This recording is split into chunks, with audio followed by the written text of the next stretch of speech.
Hey guys, it's Lance from Blueknight Tutoring Service. This will be my first video. I want to describe the central dogma of molecular biology, and I hope to do a couple more videos like this every week to help grow my business a little bit and get some free material out there. So, I'm sorry about the poor quality of my studio here, but we'll see what happens going forward into the future. So, this is a good topic to start with because this is where a lot of biology comes from. All right.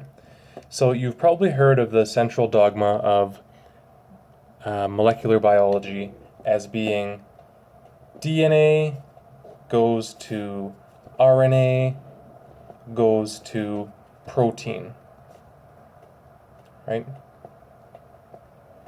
And you might even remember that these two processes are called transcription and translation. But if you're anything like me, you're sat in class thinking, okay, well, why is that important? Why do we need to spend so much time on this, right? So, I'm sure you've all seen pictures of DNA. You know that it's a big double helix. It looks kind of like a sine wave or whatever, and usually it's drawn kind of like this, right? But what is DNA actually for? Have you ever thought about that? I'm sure you know that it has something to do with storage of information, but what do you then do with that information, right? What you do is you make proteins.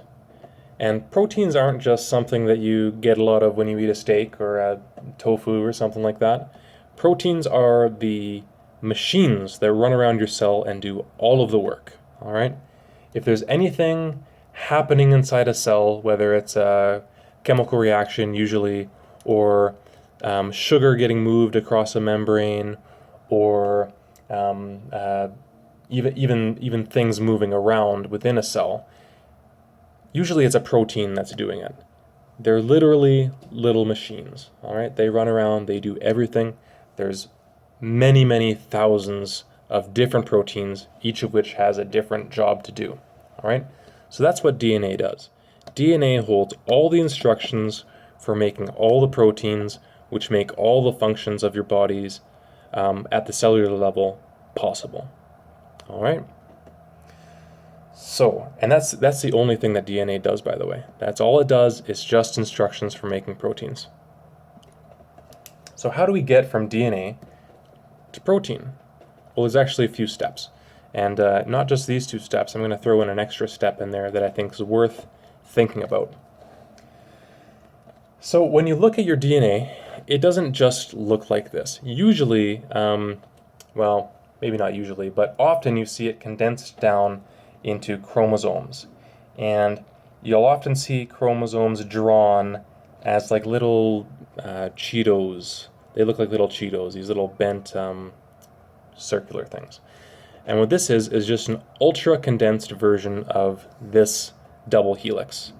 The double helix is so long that we can't let it just hang around in the cell, or they'll get all tangled up, and that's no good. So we gotta wind them into these Cheeto-shaped chromosomes, and we've got 23 pairs of them in humans. So what I mean by that is that everybody has a chromosome number 1. Everybody's chromosome number 1 has the same genes on it, and those genes code for the same protein. So for example, I have blue eyes, which means that I'm lacking a protein which is for making more pigment in my eyes, or making darker eyes, right?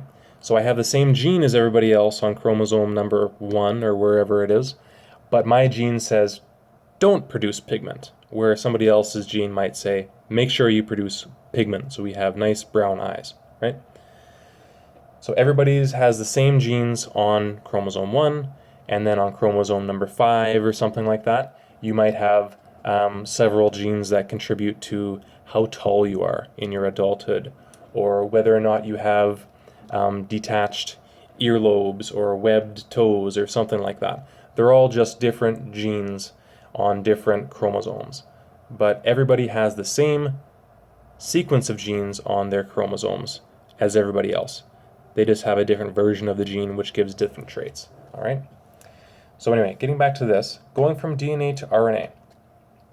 So the first thing you need to do is you have certain proteins in your body which identify where is a gene. So a gene is just part of the chromosome, and it's just a segment which is long enough to have the instructions for making one protein. So on one chromosome you've got instructions for many thousands of proteins, but a gene is the instructions for one protein. All right? And there'll be many of them in a row. You've got a gene, and then you've got a little non-coding strand, and then you've got another gene. And different genes are different lengths, but we all have them in the same order on the same chromosomes. All right? So let's say, for example, that we're going to be very basic and say that dark hair and dark skin are on the same gene. In real genetics, something like dark skin, pigment in your skin and hair, it's probably controlled by many genes on many chromosomes, right? But for the sake of explanation, let's say that this gene here, this short little gene, has everything to do with how dark your hair is and how dark your skin is. Okay? So in other words, it has something to do with the production of melanin, because melanin is the pigment in your skin that tells you how dark you are or how dark your hair is. Okay? So we want to take this gene and transcribe to make an RNA. And we're actually going to make an mRNA. There's a couple different types of RNA. We're going to make a messenger RNA transcript of this. So if you've ever watched a movie or listened to a song that you really liked or a podcast or something and decided, I'm going to type this out for my future reference, what you've done is you've made a transcript, right? So if you're typing out the lyrics to a song, you're typing the transcript. You're staying in the same language, and you're just copying the information one for one, right? DNA to messenger RNA is a one-to-one transcript. The same exact information is there. All right? So the way that transcription works is you have a protein that goes in and finds the gene that you want to transcribe, in this case, the gene for dark hair and dark skin, which makes melanin, right? And what we're going to do is we're going to make we're going to straighten out the DNA helix.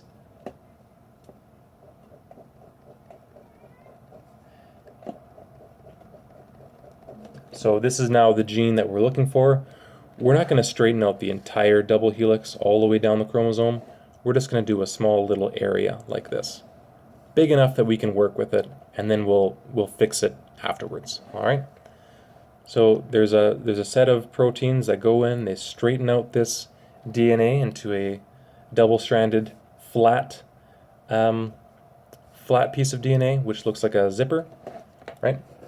And then there's another protein that comes in, and what it does is it unzips the DNA. It unhinges the base pairs from one another. And you probably know already that whatever's on this strand has to be complementary to what's on this strand. Like, for example, cytosine nucleotides like to pair up with guanine nucleotides on the other side. So you've got kind of the same information, but kind of opposite. One of these strands is usable, one of these strands isn't. And they're called the coding strand and the non-coding strand. And the non-coding strand is complementary to the coding strand. You can't use this information to make your protein. But you can use this information to make this side, or to repair this side, or to make the mRNA which matches this side. So that's exactly what we're going to do. There's a protein called RNA polymerase, which comes in and it polymerizes RNA. It makes a copy of the coding strand by matching up base pairs with the non-coding strand, right? So we'll go all the way down and we'll unzip here and we'll rezip back down this way. And as we go down, we'll make a copy off of the non-coding strand which matches the coding strand. And what we're going to end up with is a messenger RNA transcript. Now, in real life, genes are many thousands, or not always thousands, but hundreds of base pairs. Now, I don't want to draw 100 base pairs, and you don't want to watch me draw 100 base pairs, so I'm drawing it in a short form like this. But it's important to remember that these are very long in real life. Okay, so this is my mRNA transcript. Okay? Now, an important question is, why doesn't your nucleus just keep the information around like this, in the form of mRNA? And the reason is because mRNAs are unstable. Remember that these are just big molecules. These are just big chemicals, right? And there's plenty of spots on these chemicals where they would like to react. And mRNA is able to keep itself stable for about 20 minutes. So not very long. So that's the reason why you don't store as mRNA. And one of the reasons why DNA is double-stranded is because it makes it much more stable and much less likely to react. So this mRNA is alive for about 20 minutes, and that 20 minutes is long enough for you to be able to make several copies of the same protein off of this one mRNA. Okay? So, we've gone from DNA, we've come all the way to our mRNA, and this entire process is called transcription.